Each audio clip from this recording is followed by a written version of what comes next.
What are limiting beliefs and how can we improve them? How do we get past our assumptions held by the subconscious to work on the self and improve the self?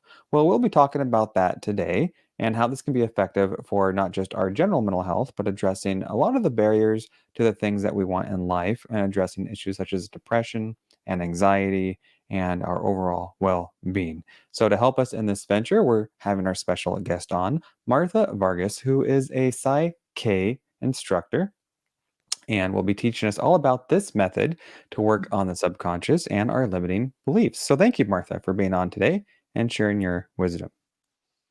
Oh, thank you. Thank you for this invitation. I am very excited to be able to share this because that's the point.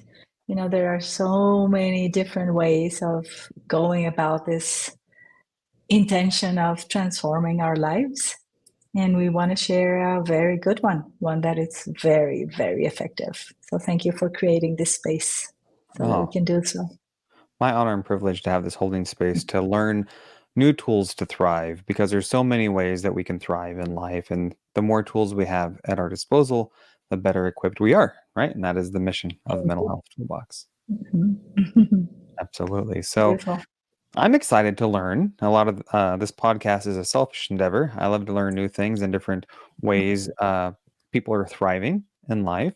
And I certainly don't claim to know everything, certainly hardly anything in the large scheme of things. So I love having experts Mm. such as yourself on to share your wisdom and how we can improve the self, right? And so I'm Absolutely.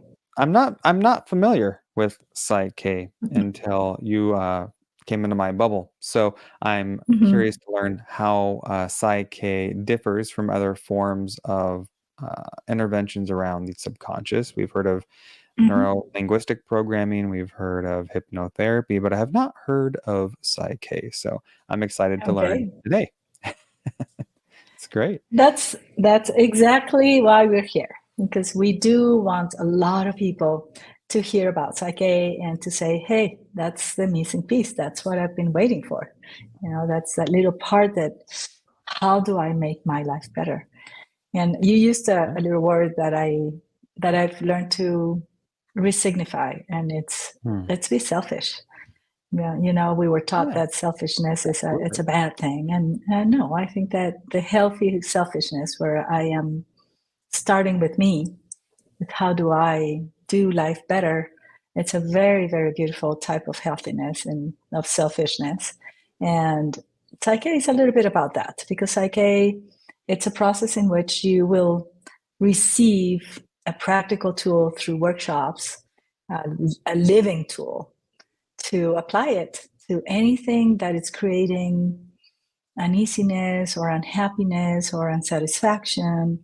And we call that limiting beliefs. Hmm. And yet, it doesn't matter what it is. The point is, how do I do this better? And that's what Psyche wants to offer. How do we go about being human beings in a better way, in an easier way, in a softer, more gentle, more tender way, in a way that is more filled with self-compassion? Hmm. So yes, there is a process, and yes, there is a what I call this spiritual technology behind Psyche. And before that, it requires that we have intention, Hmm. conscious or unconscious intention to. There's got to be a better way to live, and that's when Psyche shows up. Yeah, thank you so much for just touching on that, right? Because we can get so hung up on these catchphrases like limiting Mm-hmm. beliefs and abundance mindset, and sometimes Right. miss the boat, getting too hung up Mm-hmm. on these concrete terms, right? As opposed to, like Mm-hmm. you said, what is it to be human, Mm-hmm. and what is it to understand the self, Yeah. right? Yeah. And in my own journey with Psyche, which is now close to 15 and a half years, I have learned that words, I have a romance with words, and words define themselves according to who we are, where we are. And I think the freedom that gives a Psyche, that I've given myself a Psyche, is how do I choose to experiment those concepts Mm-hmm. instead of how I learned to live those concepts from I was a collector of workshops and shamans and gurus and ways of transformation, and they're all beautiful. And I wouldn't be who I am if it hadn't been for that journey. However, from that journey, I put on myself and in my subconscious mind a lot of definitions that are also not mine. How do you define abundance or prosperity or solvency or consciousness or humanity or spirituality, and the possibility to choose what that means for me today, because it's an ongoing process. So I don't have the same understanding of spirituality today that I had 15 years ago. And that's because I've been able to resignify that using PSYCH-K and choosing what are the programs that I do want to run in my everyday life instead of the programs that were installed without me knowing that they were being installed. I like the way you put that, programs, right? We've heard of like programming, or somebody who even comes out of like the occult have to be deprogrammed, right? I think sometimes we live our life and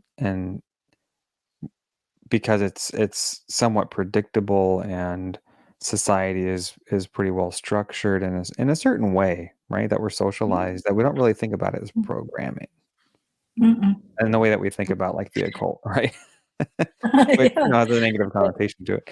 It's this idea, but we are programmable. We are, and we think about children as being impressionable.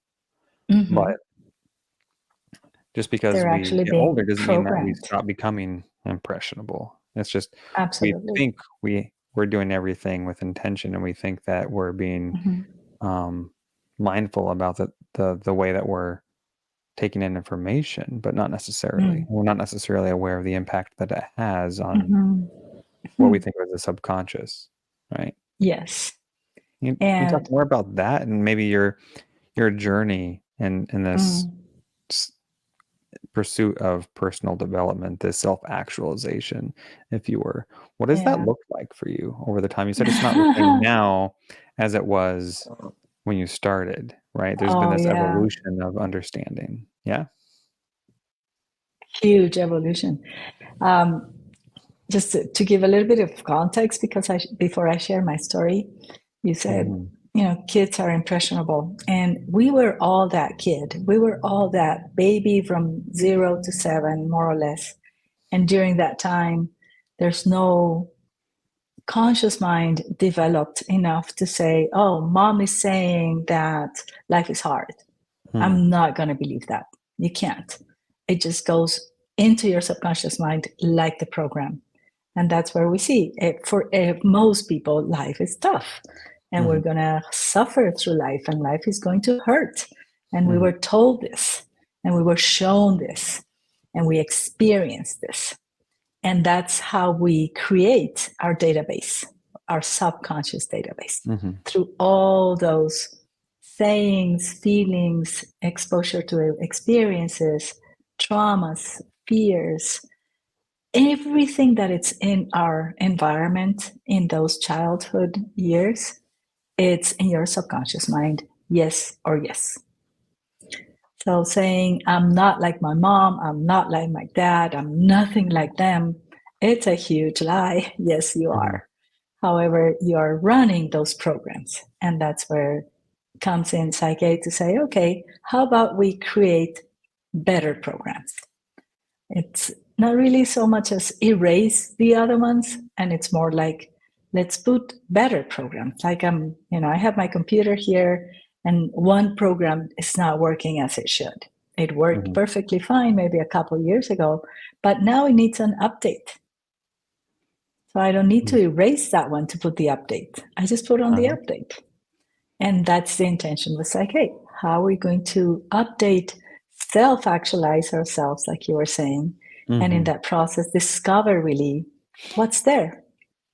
So my journey is triggered at a very young age when my father chooses to take a little bit extra pills and leaves this world in what society could call suicide, and now I see it as a very brave moment because it requires a lot of strength to do something like that. Mm-hmm.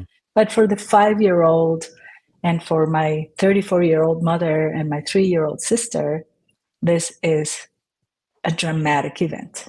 Life just went into pieces.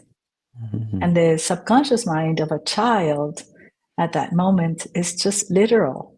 So life just got destroyed, and we all go through our share of drama and trauma and in different ways. And some people say, oh, but that's way more dramatic than mine. Not for the subconscious mind. It's just traumatic. So we can't compare whose trauma is more than others. It's just there. And I didn't know this. And when you're 5, well, you don't understand what's going on. You just take it on. And we start creating these programs in the way that we see. So I started to see a mother that just has to go on. Life has to go on. You have to take care of life. There's nothing else to do. And there's no space for talking. There's no space for dealing with the emotions. It's let's make as if this didn't happen, and life keeps going. However, we all have that spiritual self, that spiritual side within us, however you want to call it, even if you don't have religious beliefs, we have that part of us that it's always there saying, I'm here for you. I'm going to put you in the next perfect space. So I have a friend of mine that calls it his inner CEO because he has no religious beliefs. Mm-hmm. And that's beautiful. We have that guidance, but we don't always listen, or we think we're not listening. However, I know now that I was guided to start reading, to start exploring, and I started reading through fantasy and all information about the UFOs and all that, and that led into personal growth. And then Louis Hay starts to appear, and Chopra starts to appear, and all these things that say life can be better. And there was a need inside of me to make life better, to make my inner life better.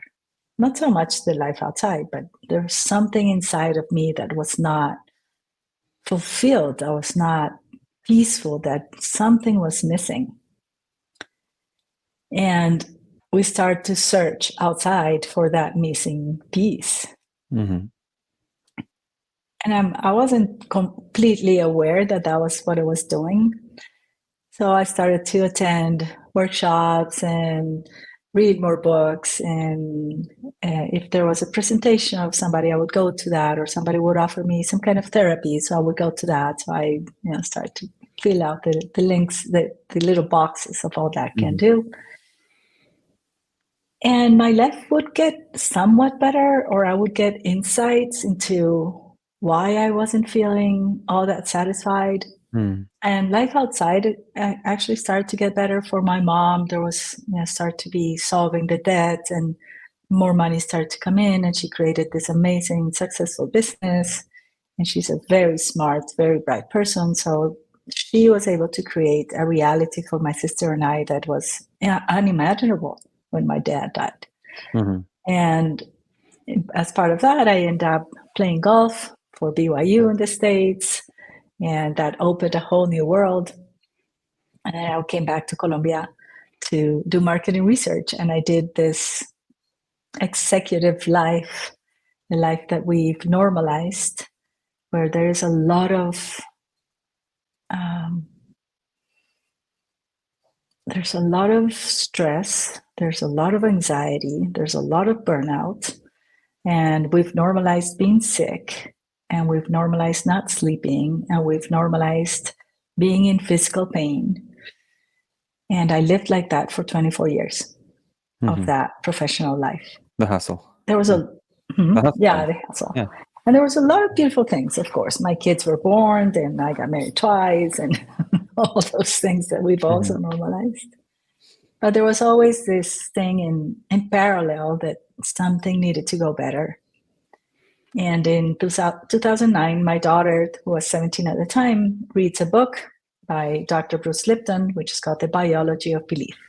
And if you guys haven't read that, I highly recommend reading Bruce, because Bruce is a beautiful surprising combination of science and spirituality.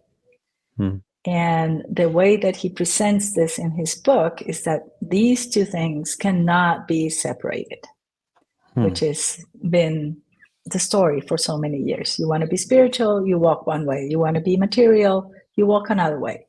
Well, it's two faces of the same coin. And he explains at the end of his book how this process called PSYCH-K completely transformed his life.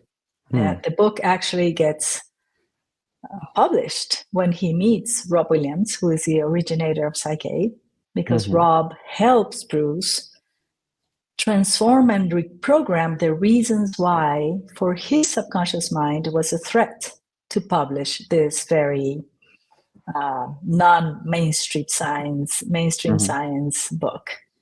For his subconscious mind was a huge threat. That's what we call a secondary gain. I want to publish, makes all the sense for my conscious mind, but your subconscious mind is saying, no, that's a threat. You're going to be rejected. People are going to question you. People are not going to accept what you're saying. So that's a huge threat. So he is able to reformulate this in his subconscious mind. And his book becomes this huge success, amazing success for years. And this is why Bruce Lipton is one of our strongest advocates for the PSYCH-K world. And that's how I arrived in a PSYCH-K workshop finally in 2009. Nobody was teaching in Latin America. Nobody was teaching in Spanish. I had to get out of my comfort zone and get out of this idea that if I leave my company, the company is going to fall apart because I am so indispensable and nobody can do what I do, which are also very limiting beliefs. And this is how PSYCH-K comes into my life. I chose to get out of my comfort zone and go do this. I went to Philly to take the basic. Next day, I got on an airplane, went to Denver to take the advanced. And I started to feel a level of peace that I was 44 years old then. I had never experienced peace in my life. I had experienced joy. I had experienced satisfaction or feeling blessed, but peace and a level of peace that has been sustainable since then in the midst of situations, because this is not a magic wand. But if we can be peaceful in front of life, then we will always find a way out and a simple solution. And that's the summary of why I still do PSYCH-K every day. And I teach PSYCH-K with so much joy and passion so that more people can experience life this way. Yeah. So that begs the question, what is the through line that when it comes to peace, when it comes to this idea of serenity despite the circumstances, what is it about PSYCH-K? Is it pronounced PSYCH-K? PSYCH-K. What is it about the PSYCH-K program interventions that makes it possible to sustain a sense of peace and serenity? What for you, what has been kind of the cornerstone here? The huge difference is that a lot of what I'd done before was at the conscious level of mind. I had done the affirmations, which had a purpose, stand in front of the mirror and repeat 21 times for 21 days that I am a good person, or I am in peace, or whichever affirmation of turn. And I was a competitive golfer, so we learned to visualize.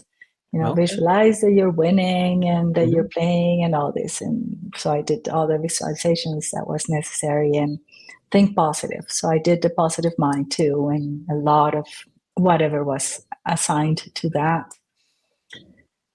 However, our conscious mind manages maximum 5% of what we do on our daily life. The conscious mind is our creative mind, the mind that says, oh, I want better, and starts imagining things. And it's beautiful. It's very important to have a conscious mind. But below the level of consciousness is our subconscious mind. And it's a huge storage base of everything that we have put in there since being in utero, or however you define your past. And things get put in there, and it creates a database. And it's very literal. So if I had one situation that was traumatic, and then I have another similar to that, not exactly, but it's also experienced as trauma, the subconscious mind starts to place in the same little kind of files all those that are similar. Or if I had an experience where change was brutal, like being moved out of my house to another house because my father died. So we had to leave that house that had been the family house, go into a smaller house, move into another school because we couldn't pay the other school anymore. Change in that moment for the subconscious mind when you're 5 is interpreted as trauma. And change is hard, and it brings chaos, and it makes you feel horrible, and it takes a long time to adapt to change. So it's challenging to do change, right? Right. And then we go through a lot of changing moments, and they all go into the same file. So when we do Psych-K, it's not about changing all those moments, because that's going backwards. And we cannot go backwards to understand all the moments that are there. The beauty of Psych-K is, I am the result of all those moments. And because of those moments, right now, when change comes, I am challenged to accept change today because of that story.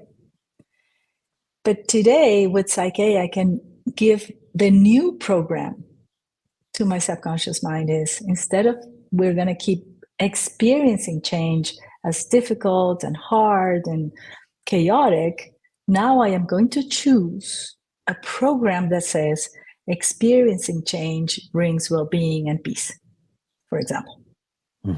And through the Psych-K process, which is a series of steps, there's this, behind those steps, there's this huge reprogramming that happens in the subconscious mind, because the subconscious mind commits to use Psych-K to kind of, let's say, clean those programs so that it can install the new way of seeing life. And then the subconscious mind, which runs at least 95% of our life, 1 million times more effectively than your conscious mind, starts to execute the new program. That is also combined with something that happens in our brains. When we're in stress, and we are the culture of 24/7 stress. Do we agree? Yes, easily these days. Yeah. We have stress 24/7, 365. Right. When we're in stress, the hemispheres of your brain need to connect in absence of stress through something that is called the corpus callosum. At the minimum stress, this huge millions of neurological connections that connect and make information go through both hemispheres, they start to get closed up, like a bridge in a very high moment of traffic. Cars can go, but it goes really slow. So that takes us to experience life most of the time with half a brain.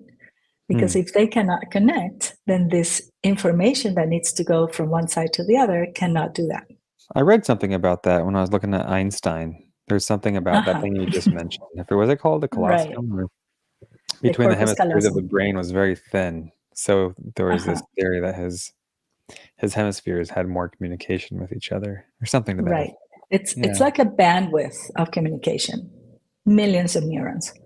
But when we're in stress, those bridges close down.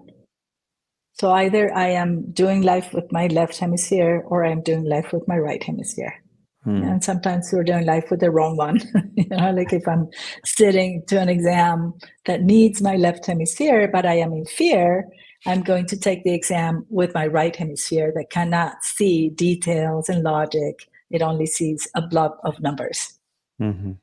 But when we do Psych-K and we reprogram that and we activate this technology, beautiful, behind those steps that you can't see, then immediately that stress dissolves. Your hemispheres communicate simultaneously. It's called the whole brain state. And at a more mystical space, we can say that it's solving duality. Yes, we're not here or Duality. here. Right. Now we're in union, which is Mhm. what we ultimately want to Mhm. do, is solve the illusion of separation, right? Mhm. And all that happens within seconds or minutes in a psychic dance. And the whole brain state brings peace to your system because it's dissolving the stress that was associated to the situation that you want to change. So if I'm giving new information to my subconscious mind to say, okay, change has come, and we're going from here on, we're going to see change as a good thing, as a possibility for growth, as a possibility for new things that I've never seen. And the subconscious mind, now in a whole brain state, is going to run that program. And that's where peace comes from. And then change happens again, because there's only one thing that never changes, is that change will always come. Right. Now I can see the next stage of change from that new program and adapt easier to the next phase of change. And maybe in that next phase of change, I find myself with another layer of something that I wasn't able to see the first time.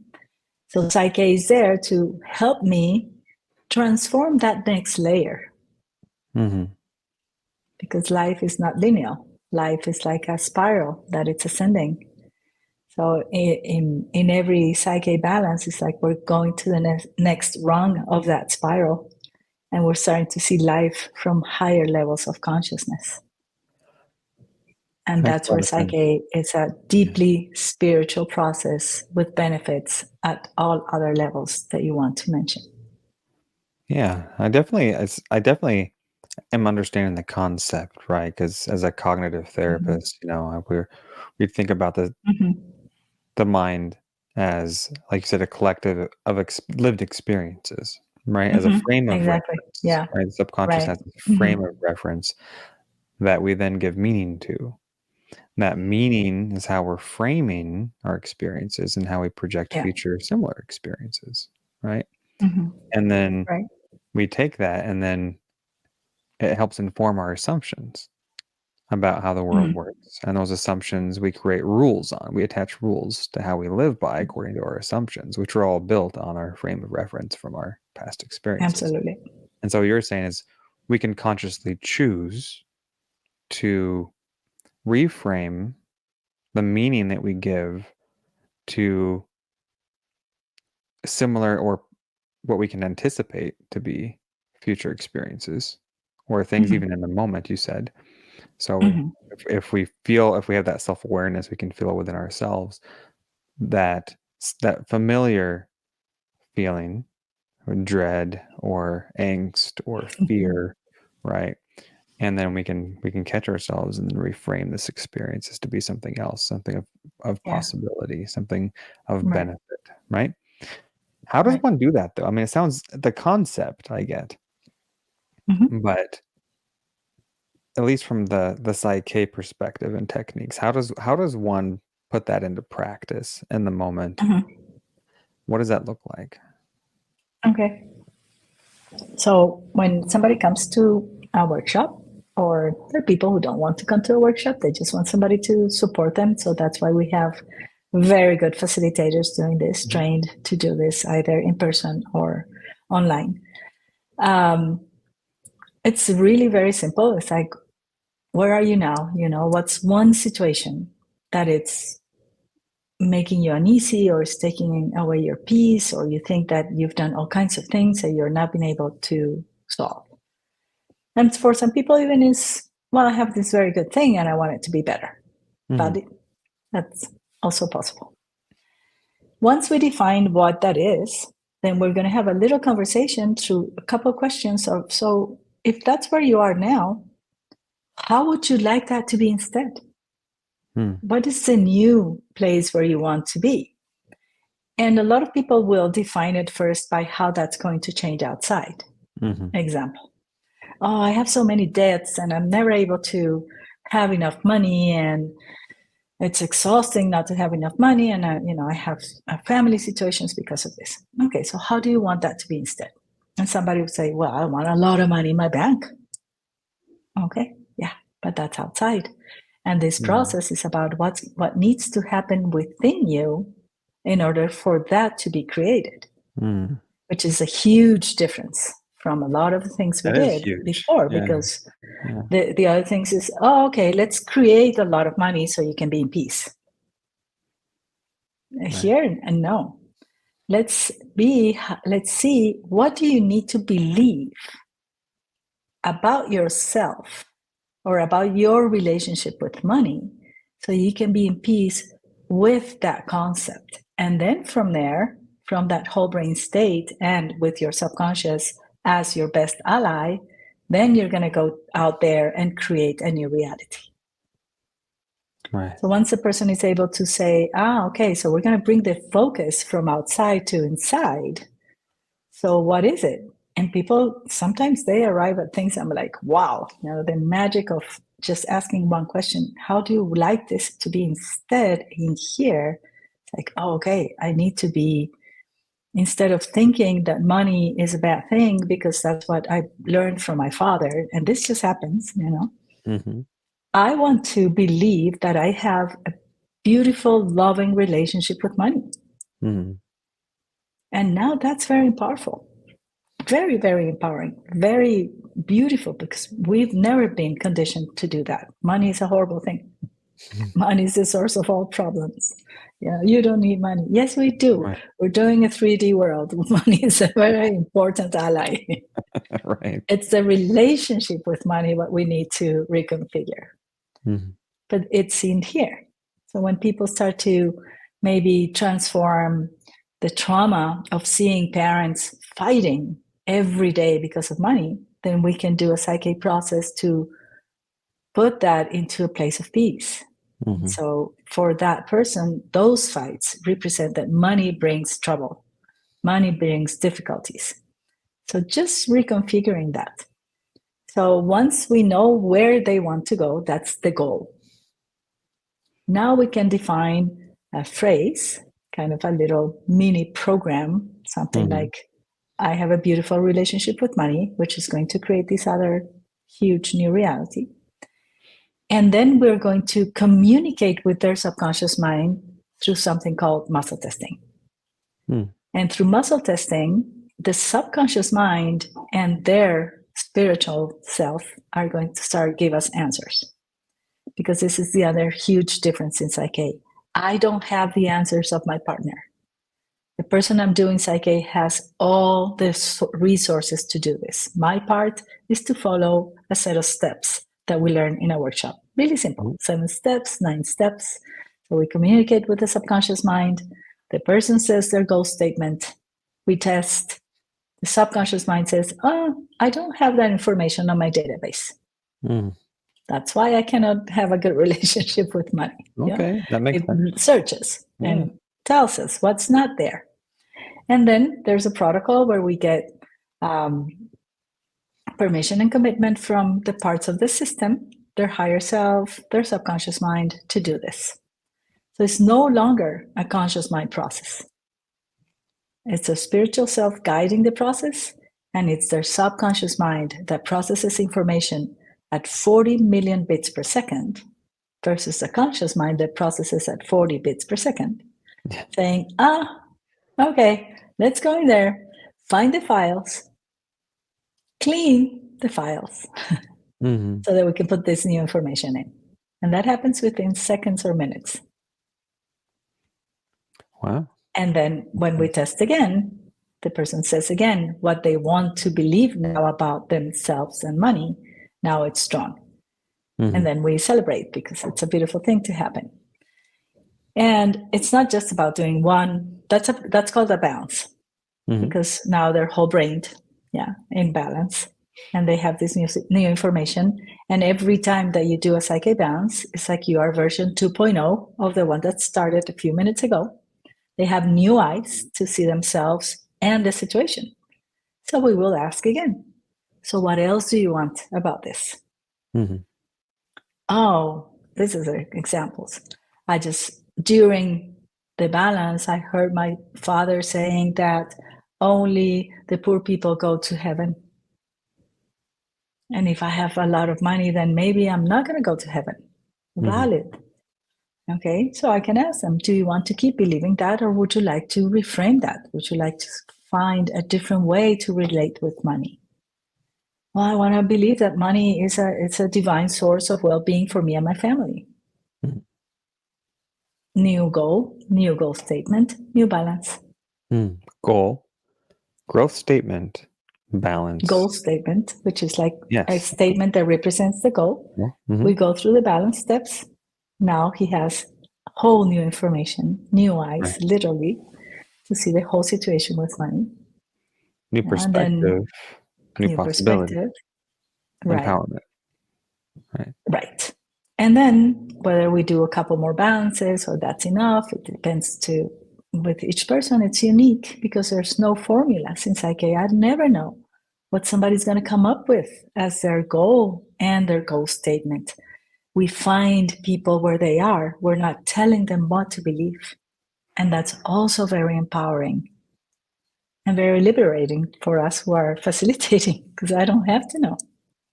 Right. I have to know when I'm doing this for me, which I do every day. And then they're going to go take new actions because they need to activate the potential of their new programs. If I want to do things in a new way, I need to go act in a new way. Otherwise, it's definition of insanity. Right. Do more of the same and expect new results. Yeah. We've all heard that. Right. I have it So the person is carved going into a to. piece of driftwood at my desk to remind me every day. Yeah, I start feeling frustrated. I'm like, exactly. maybe I It's should do going to something come and go. different. So if the person all the time is thinking of, I'm never going to be able to pay this debt, I'm never going to be able, so maybe their action is, I'm going to go to the bank and I'm going to sit down with the manager and find out a payment plan. Little micro step. Or somebody else says, okay, now with my new perspective about money and my relationship with money, every day at the end of the day, I'm going to put $2 apart. $2. It's a little micro representation of that, or $3, whatever. I'm just giving examples. Yeah. Or I'm going to take tonight my wife to a beautiful restaurant and we're going to invest that money in well-being. I like that. And they start to understand that you're not spending money, you're investing. And if you're investing, it's always going to come back. Yeah. Yeah. Makes sense. So that's how PSYCH-K happens. And for some people, it's money. For some people, it's anxiety. For some people, it's health issues.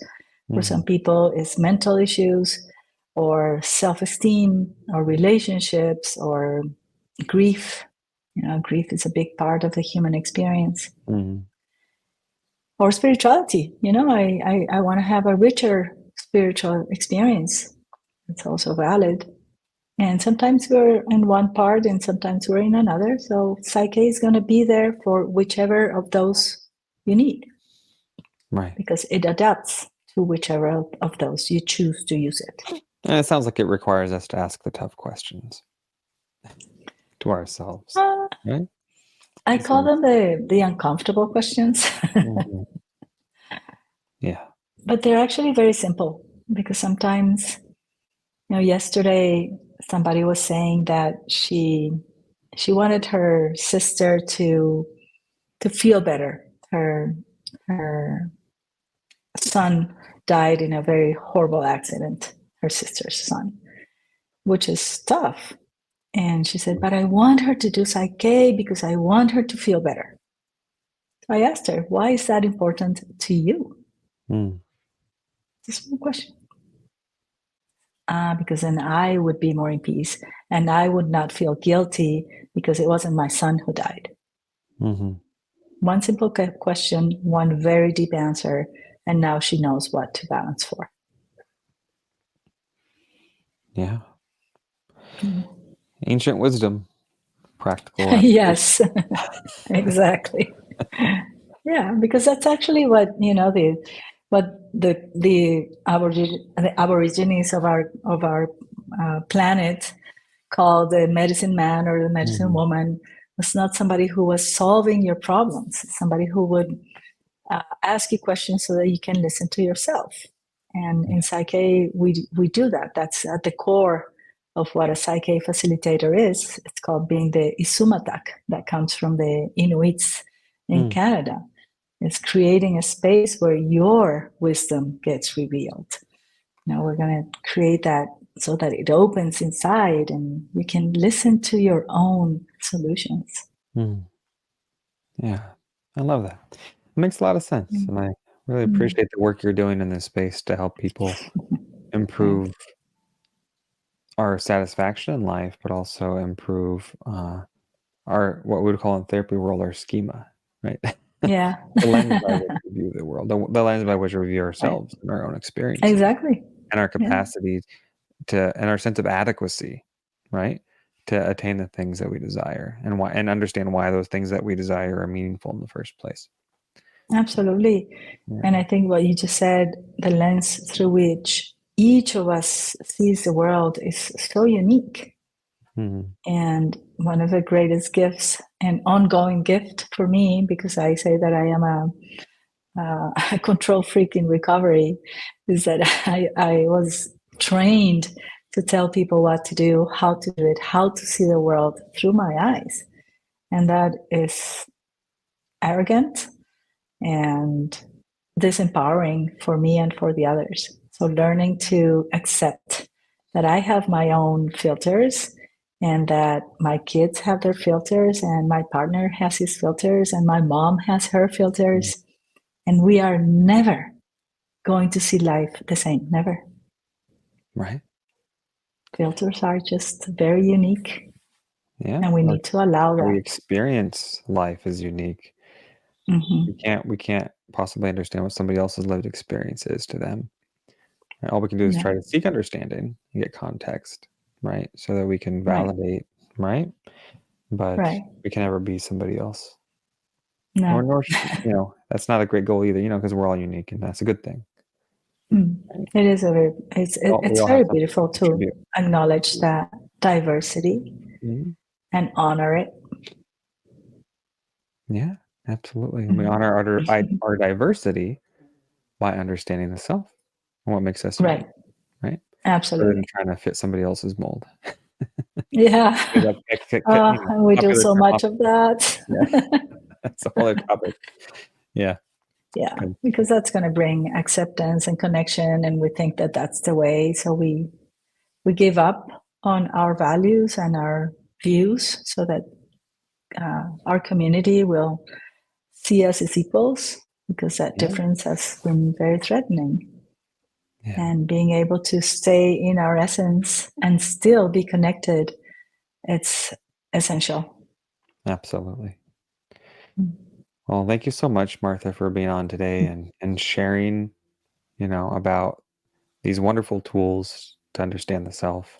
And for anyone who wants to learn more about the wonderful work you're doing, they can head over to PSYCH-K.com. That's with a hyphen, PSYCH-K.com, PSYCH-K.com, to learn more about the work that's being done over there and internationally. And I know you're getting around the globe sharing this information. So thanks to you for that. People can learn more about the work you're doing also on your Instagram page. We'll be sure to link up to that in the show notes as well. All right. Yeah. And, there's really 30 instructors around the world teaching this in 20 languages in 60 countries. So we're going to be there for you. If you're ready for this, we're ready for you. I love it. I love it. Thank you so much for being on and sharing another tool to thrive with our audience. Stay in touch, and maybe we'll have you back on down the road to share the work you're doing again with thanks everybody. Thank you, Patrick. Have a great day. Have a great week. Bye-bye. Hey, if you're getting value from this content and you haven't done so already, be sure to like and subscribe to the YouTube channel and podcast, and be sure to subscribe to the MHT newsletter. That way you don't miss out on any new content as it's released. Links in the description.